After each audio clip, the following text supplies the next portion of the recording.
Olá, tudo bem? Hoje é a nossa segunda aula, mas a aula que efetivamente a gente vai começar a tratar de virtualização e de Proxmox. A aula anterior foi uma aula introdutória em que eu apresentei os conteúdos que a gente vai abordar ao longo do curso. Ali a gente conversou um pouquinho sobre, mostrei um pouco sobre o que a gente ia trabalhar ali, a parte inicial introdutória, em seguida a instalação do Proxmox, depois a criação de VMs e toda a sequência até chegar no uso de clusterização. Na aula de hoje a gente vai tratar sobre, ainda é uma parte introdutória, mas a gente vai tratar sobre a virtualização. O conceito de virtualização é uma aula essencialmente teórica, né? Eu vou falar um pouquinho sobre o container, que é o OpenVZ, que é a diferença de container para virtualização, e a gente vai tratar um pouquinho também de KVM. Então a gente vai começar falando um pouquinho sobre a virtualização em si, um conceito teórico de virtualização. Por que eu vou falar um pouco sobre o OpenVZ ali, que é o container, e também sobre virtualização? Isso vai ficar confuso? Não vai? É que a ideia é que o Proxmox ele se baseia nesses dois conceitos básicos. Ele utiliza a virtualização, e a virtualização tem vários tipos, enfim, a gente vai entrar nisso daqui a pouquinho, mas ele utiliza a virtualização e ele também, no conceito clássico de virtualização, vamos dizer assim, ele também utiliza os containers. É muito importante a gente identificar o que é bom num tipo e o que é bom num outro tipo, para a gente escolher o tipo ideal, o modelo ideal para ser adotado de acordo com a solução que a gente espera, que a gente almeja. Então, como são dois conceitos diferentes, e que o Proxmox trata esses conceitos diferentes, ele trabalha esses conceitos diferentes, ele te disponibiliza esses conceitos diferentes, tem que saber em que momento usar um ou em que momento usar outra tecnologia para tirar melhor da tecnologia. Okay? Então, a aula de hoje é uma aula essencialmente teórica, que a gente vai trabalhar com o conceito de virtualização, os tipos de virtualização, inclusive tipos de virtualização que o Proxmox não trabalha, mas é interessante a gente trazer, e esse é o momento para isso, a questão do container e o KVM, que é o tipo de virtualização que o Proxmox ele traz, ele trabalha. Eu preparei uma apresentação básica aqui com alguns modelos ali para a gente para ir acompanhando na aula de hoje, no curso de hoje, ok? Então é o seguinte, virtualização, né? Quando a gente fala virtualização, vem logo na cabeça, dependendo para quem tu perguntar, a pessoa vai te responder que ela é uma coisa ou que ela é outra, e as pessoas não deixam de estar certas. Então, se tu perguntar para um desenvolvedor o que para ele é virtualização, ele de repente vai te falar do Java. O Java, máquina virtual Java, não deixa de ser um modelo, um tipo de virtualização. Então, o Proxmox ele trabalha com virtualização. Beleza. Mas que virtualização? A gente tem diversos tipos de virtualização. Ainda mais agora, hoje em dia, que a gente tem um conceito de nuvem, ainda expandiu muito o conceito de virtualização, né, com a utilização do conceito de nuvem. Os conceitos de nuvem, os conceitos de virtualização são todos conceitos novos, mas muitas vezes de tecnologias que já existiam há algum tempo atrás. Então a gente tem a virtualização sendo utilizada há muito tempo, só que foi modificada, foram incluídas outros modelos de virtualização, outros modos de virtualização, e os conceitos foram adaptados. Então a gente ainda não tem conceitos corretos, estanques de o que é uma coisa e o que é outra. Então eu vou trabalhar aqui com os conceitos mais utilizados nesse meio, né? Por exemplo, quando a gente fala de nuvem, a gente pode estar falando de uma virtualização completamente descentralizada, Então, o conceito de nuvem deriva dos conceitos de virtualização, né? Mas, basicamente, a gente tem dois tipos de virtualização. Virtualização por software e virtualização por hardware. A gente pode mais ou menos definir nessa magnitude, nessa maneira. Virtualização por software. O que seria isso? É que o software ele é uma camada intermediária entre o programa que vai ser executado e o hardware da máquina. Essa é a virtualização por software. E a gente pode dar o exemplo da máquina virtual Java, né? O que a máquina virtual Java ela faz? Independente do código-fonte, na verdade, independente da plataforma de hardware que tu vai utilizar. Então, por exemplo, eu tenho um programa escrito com o código-fonte dele escrito lá em Java. Esse mesmo programa ele vai rodar tanto numa máquina Windows quanto numa máquina Linux. Mas como isso é possível? Isso é possível porque existe uma camada intermediária, que é a máquina virtual Java, e essa camada intermediária que é responsável por conversar com o hardware via sistema operacional. Então, falando ainda do Java, né, da máquina virtual Java, a gente tem o programa propriamente dito. Esse programa é independente se roda num Linux, no Windows ou até no Android, né? Então a gente tem o programa como uma camada, vamos dizer assim, e depois dele a gente tem a máquina virtual Java, que é outra camada. A máquina virtual Java ela vai conversar com o sistema operacional e o sistema operacional, por sua vez, vai conversar com o hardware. Então a gente tem um cara interferindo aí no meio, e lógico que tu perde um pouco de performance, mas tu ganha com a capacidade de não precisar modificar o teu código-fonte para várias plataformas, né? Então, um código Java ele vai funcionar através da máquina virtual em várias plataformas operacionais. Isso é muito importante e isso é muito positivo. O QEMU é também um exemplo de virtualização por software, porque, por exemplo, tu pode, através do QEMU, e o QEMU clássico, vamos chamar assim, né? Porque o KVM, ele lá pelas tantas, que é um tipo de virtualização por hardware, o KVM lá pelas tantas ele se uniu com algumas funcionalidades do QEMU. Então, estou falando do QEMU clássico. O QEMU ele tem a possibilidade de, por exemplo, tu rodar ARM em cima de uma plataforma x86. Então, eu tenho o meu computador, através do QEMU eu consigo emular, vamos chamar assim, né? Emular uma arquitetura ARM. Então, o software QEMU ele vai servir como uma camada intermediária entre o software que foi feito para rodar em ARM e o meu processador, que é um processador x86. Então, ele é um exemplo típico aí de virtualização por software. E bem interessante, porque a virtualização por software ela tem esse benefício de te possibilitar tu rodar um programa, né, que foi escrito por uma determinada plataforma, tu poder rodar numa outra plataforma. Claro que tu vai ter uma degradação de performance com isso, né? Geralmente tu tem uma degradação de performance com isso, e esse é um limitador da virtualização por software.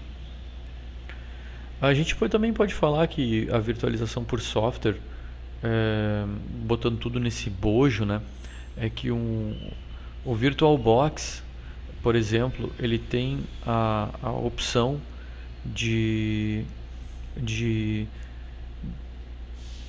não dentro do VirtualBox ali, que é o clássico ali que todo mundo utiliza, né, padrão aí para testes e tal. O VirtualBox ele tem a opção de tu utilizar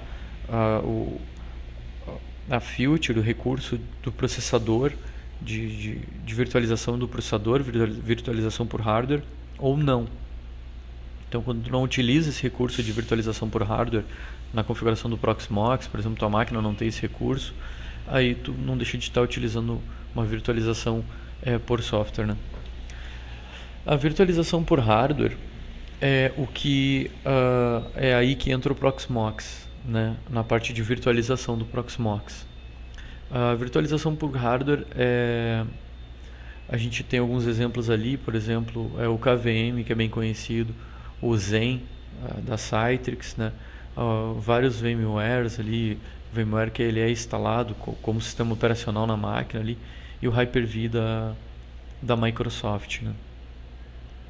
Eu tenho uma imagem aqui que eu acho que vai ajudar um pouco a, a mostrar aqui e a deixar mais claro os tipos de virtualização. Deixa eu botar na apresentação aqui, vou dar um zoom um pouco maior. É mais ou menos o que eu estava mostrando no slide ali, né? Só que já aqui, aí eu volto a frisar daquelas questões das definições, né? Aqui a gente tem alguma divisão, ó, entre tipo de virtualização por software, vamos chamar assim, que a gente tem um programa aqui, e aqui a gente está falando da Java Virtual Machine e o .NET, por exemplo.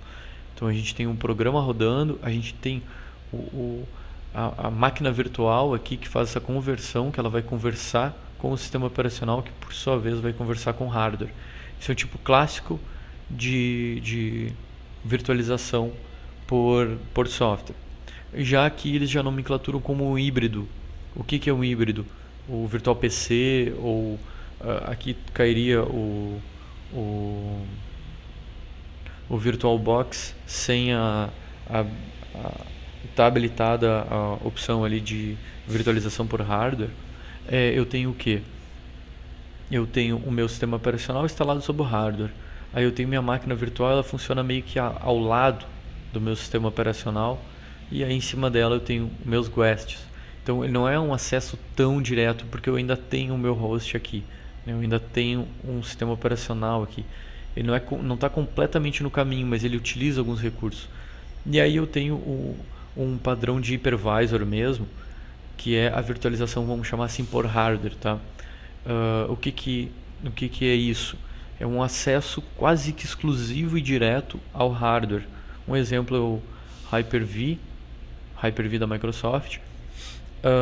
E para a gente entender bem isso aqui, e é por aqui que a gente tem, por exemplo, o Proxmox e o Proxmox quanto KVM, né? O que é o KVM? KVM é um tipo de hypervisor para Linux. Esse é o KVM. Então, o Proxmox, e a gente vai ver isso em detalhe no KVM, o Proxmox ele é um gerenciador, né? Ele é um gerenciador, um ambiente de virtualização. Então, o Proxmox ele te dá de maneira fácil, web, de maneira gráfica, ele te estende a mão, ele une recursos necessários para te ter um ambiente virtualizado. E para te ter um ambiente virtualizado não basta tu ter só o hypervisor, não basta tu ter só um KVM, que seria um hypervisor Linux. Então não basta eu ter simplesmente o meu Linux com o meu kernel ali com o KVM, eu não vou ter um ambiente de virtualização. Eu preciso gerenciar isso, eu preciso ter um storage, eu preciso gerenciar a parte da rede dele, eu preciso virtualizar a minha placa de rede, por exemplo, para servir para o meu host.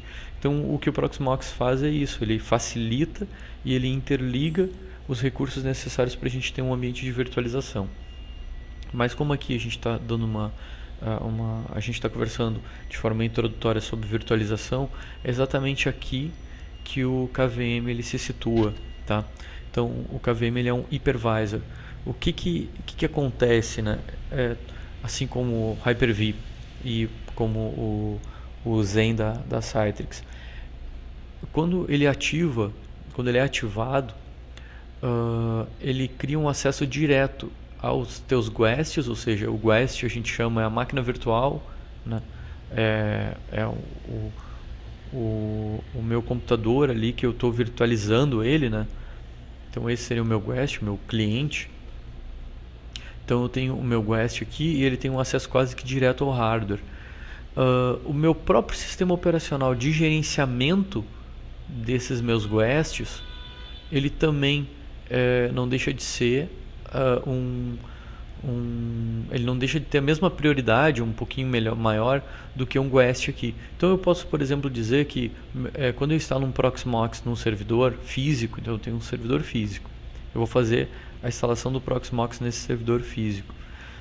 Quando eu vou fazer essa instalação do Proxmox nele, ele não, depois de ativado, ele não deixa de ser um guest aqui. Ele vai acessar o hardware, assim como as máquinas virtuais que vão ser criadas nele. Então, ele tem o acesso direto tanto quanto uma máquina virtual que a gente vai criar depois, que a gente vai criar em cima dele, entre aspas, em cima dele, né? Então essa é a virtualização por hardware, né? E aí falando de hypervisor, vou voltar um pouquinho. Aí associado ainda à virtualização por hardware, a gente tem os hypervisors, que é o que a gente viu na imagem anterior. Nos hypervisors, existe uma definição de divisão dentro dos hypervisors, né? Porque a gente estava falando do hypervisor, por exemplo, o Zen, da Citrix e o KVM. Só que a gente pode ter dois tipos de hypervisors, o chamado bare metal, que ele roda em cima da máquina física.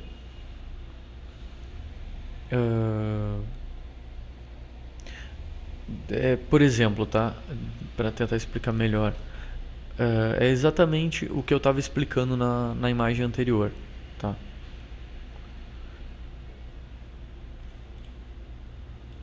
Exatamente o exemplo que eu expliquei na imagem anterior ali, que ele tem.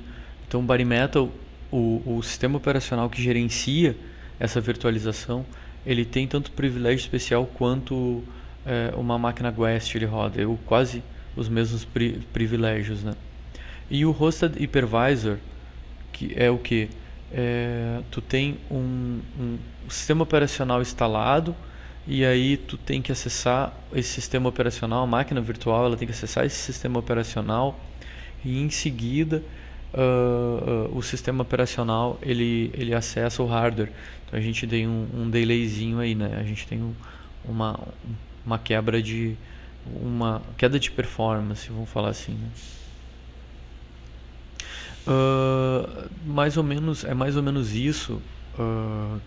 Os conceitos clássicos de virtualização, né? Lembrando que esses conceitos são um pouco flexíveis ali, dependendo da onde a gente trata. Mas eu acho que é bem importante, e o que é mais importante é a gente ter na cabeça os tipos de virtualização, porque a virtualização clássica por software, né? Por exemplo, máquina virtual, por exemplo, o Java, né? Máquina virtual Java ali. E o por hardware, que é basicamente o que a gente vai ver. Uma questão importante é que o Zen, até vou pegar aqui um hypervisor comum para mostrar um conceito de hypervisor comum.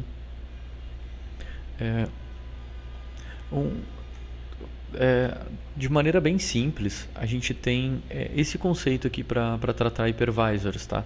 Então a gente tem um hardware, a gente tem um hypervisor e a gente tem os sistemas operacionais e as aplicações que rodam, os sistemas operacionais dos clientes e as aplicações que rodam em cima dos sistemas operacionais. Quando a gente tem um módulo KVM startado no kernel, a nossa própria máquina não deixa de ser um guest aqui, né? Uma máquina aí, cliente também, né? E as aplicações que rodam nela são clientes. O que eu estava comentando é que o primeiro hypervisor que avançou bastante nessa questão foi o Zen, né? Não era da Citrix, eu acho ainda, era só Zen, era o projeto Zen mesmo, inicial. Ele permitia o acesso direto do guest ao hardware. Antes a gente não tinha isso, a gente sempre tinha o sistema guest, ou seja, a máquina cliente, depois a gente tinha um outro sistema operacional aqui, e depois a gente tinha o hardware. E o Zen, o que ele conseguiu fazer? Ele conseguiu que tu tivesse, a partir da tua máquina guest, um acesso direto ao hardware. Com isso, caía muito melhorava muito a performance. A gente não tinha mais um delay de ter que passar um tempinho perdido, de ter que passar por outro sistema operacional e esse sistema operacional encaminhar para o hardware. A gente não ia ter mais essa perda de tempo. Como que eles conseguiram fazer isso? Para isso era necessário que a gente modificasse ou que o meu Guest aqui, minha máquina virtual, vamos imaginar a seguinte situação. Eu tinha uma máquina Linux, é tudo Linux, né? Kernel Linux. Então eu tinha meu kernel Linux instalado aqui sobre minha plataforma de hardware. Beleza, normal, padrão. Em cima dele eu instalava o meu client, eu instalava o Zen aqui, né, no meu Linux, e eu instalava no meu Guest, ou seja, na minha máquina cliente, eu instalava também o Linux com o kernel modificado Zen. E aí com esse kernel modificado mais o módulo da minha máquina que estava instalado sobre o hardware, o meu Guest tinha um acesso direto ao hardware. Perfeito, ganhava muita velocidade. Qual o problema disso? O problema disso é que eu precisava modificar o meu sistema operacional. Então o kernel para o Linux era mais ou menos tranquilo, porque ele tem o kernel aberto. Agora quando a gente fala de Windows, por exemplo, o Windows não modificava, lógico, o kernel deles, eles não reescreveram nada para funcionar com Zen. Então o Windows não funcionava, tu tinha que ter um kernel Linux e um kernel específico. E isso trancava um pouco o desenvolvimento deles, porque não era uma coisa plug and play, não era fácil assim, eu não instalava ali e saía funcionando. Eu tinha que ter todos esses pré-requisitos. Porém, aí a gente teve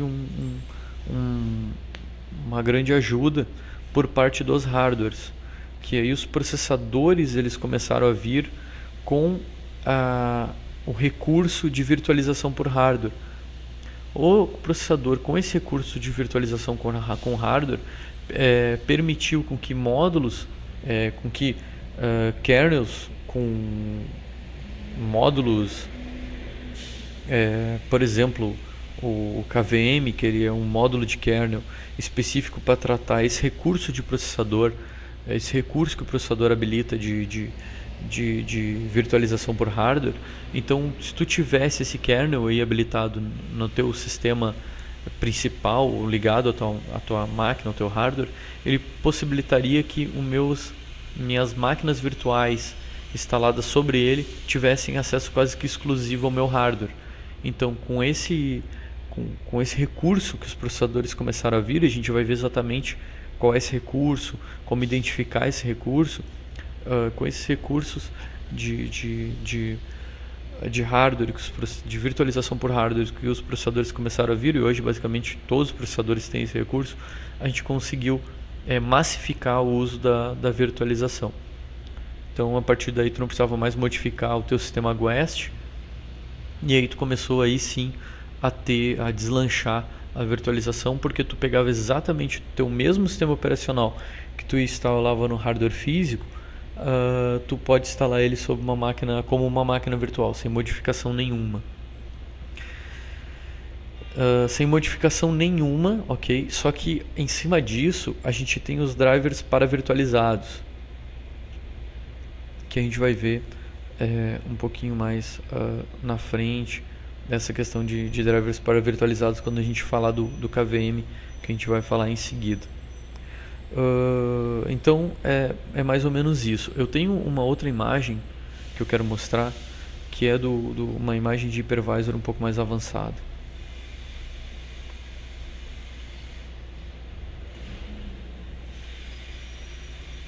Tá aqui ela. Aí falando já de KVM, né, entrando em cima de KVM. Até então eu vou fazer o seguinte, eu vou mostrar isso aqui depois, quando a gente estiver falando do KVM mesmo, tá? Então não vou mostrar agora, porque antes eu queria falar um pouco sobre container, os containers e os conceitos de container. Mas antes do conceito de container, eu queria comentar um pouco sobre a questão da virtualização de desktops, né? Porque existe esse conceito já foi mais forte e agora ele está mais enfraquecido. É o conceito de virtualização de desktop. O que seria isso? Depende e é abrangente. Depende é muito abrangente. Por exemplo, tu tá falando de virtualização de desktop, por exemplo, Team Client nas estações com LTSP, não deixa de ser entre aspas, um conceito de virtualização de desktops. Ou, eu tenho meu computador na nuvem, meu sistema operacional na nuvem, na internet, e aí eu acesso ele via browser, enfim, com meus aplicativos. Não deixa de ser um tipo de virtualização de desktop. O próprio terminal server da Microsoft pode ser considerado uma virtualização de desktop. O que eu posso falar aí a nível de Proxmox, quando a gente está falando de virtualização de desktops, é que tu pode ter um sistema operacional de desktop instalado instalado no Proxmox e tu acessar ele de alguma maneira, seja ele via TS ou via VNC, tu vai ter um tipo de virtualização de desktops. Existem outros hypervisors, outros gerenciadores de virtualização que tratam especificamente de virtualização de desktop. Por exemplo, o Avirt, o Avirt o Avirt, que é o mesmo Heavy da Red Hat, né? Mas ele é open source. Ele trata dessa questão específica de desktop com algumas com um conceito, porque a virtualização de desktop ele tem que estar vinculado a um conceito de tu interagir com esse desktop de uma melhor maneira. O que significa isso? Quando eu estou trabalhando com virtualização de servidores, eu não deixo de estar virtualizando serviços desses servidores. Então eu estou virtualizando serviços. Eu não vou precisar ter um acesso à console de maneira aprimorada, eu não preciso ter som, eu não preciso ter um bom ambiente gráfico ali com Full HD, alguma coisa assim, porque o meu servidor ele vai ter serviços. Por exemplo, ele vai ter um Apache rodando, eu quero acessar o Apache dele via uma porta específica TCP/IP, ou ele tem alguma outra aplicação e quero acessar um banco de dados, eu quero acessar esse banco de dados específico. Eu não preciso ter interface gráfica, não preciso ter funcionalidade gráfica para isso. Já quando eu tenho virtualização de desktop, eu tenho que ter esse acesso a esse desktop muito mais aprimorado. E por isso, por exemplo, o Avirt ele trata isso muito bem. Ele utiliza o Spice, que é uma ferramenta de conexão à máquina virtual. Ela carrega som, ela permite múltiplos monitores. O Proxmox, a partir de uma determinada versão, começou também a ter essa opção de acesso à console da máquina que tu está virtualizando via Spice, e ele traz todo esse aprimoramento aí gráfico, e a gente já pode estar trabalhando com isso, com trabalhando com virtualização de desktops, tá? Eu passei reto ali numa questão importante ali da apresentação que eu quero retomar rapidinho só para dar uns exemplos, deixa eu ver se eu cheguei a copiar aqui. Eu não cheguei a copiar aqui, então eu vou copiar direto aqui na nossa tela, no nosso Vim. Para quem conhece aí, quem trabalha com Linux, o VI, o Vim, ele é bem interessante.